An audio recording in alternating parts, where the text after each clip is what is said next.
नाशुक्री की सजा।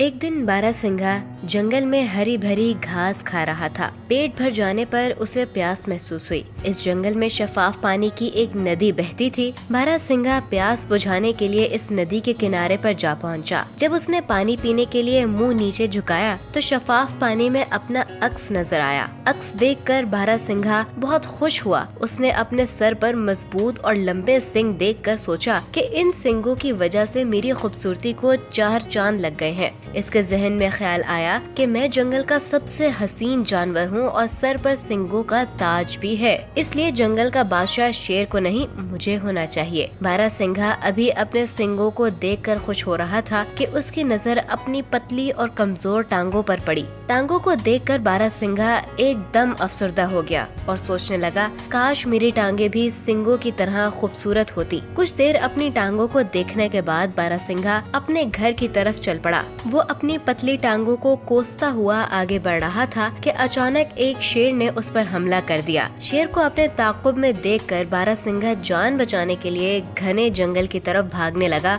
बारहसिंघा उन्हीं दुबली टांगों के साथ इतनी तेजी से भाग रहा था कि शेर बहुत पीछे रह गया था। भागते भागते बारहसिंघा ने मुड़कर अपने ताक़ुब में आने वाले शेर को देखने की कोशिश की तो उसके लंबे और खूबसूरत सींग एक दरख्त के झुके हुए टहनों में उलझ गए। अचानक सींग फंस जाने पर बारहसिंघा बहुत परेशान हुआ। वो अपने सींग छुड़ाने के लिए सर तोड़ कोशिशें करने लगा, लेकिन इस कोशिश में उसके सींग टहनों में मजीद उलझकर रह गए। अब उसे एहसास हुआ कि इन लंबे और खूबसूरत सींगों से उसकी दुबली पतली टांगे, जिनको वो कुछ देर पहले बदसूरत कह रहा था, ज्यादा बेहतर है। उन्हीं टांगों के सहारे अपनी जान बचाने के लिए वो अब तक भागता रहा। बारहसिंघा खुद को आजाद कराने की कोशिश कर रहा था कि शेर उसके करीब आन पहुंचा और छलांग लगाकर उसकी गर्दन अपने नुकीले दांतों में दबोच कर खाने लगा। हमें हमेशा अल्लाह ताला की नेमतों का शुक्र अदा करना चाहिए।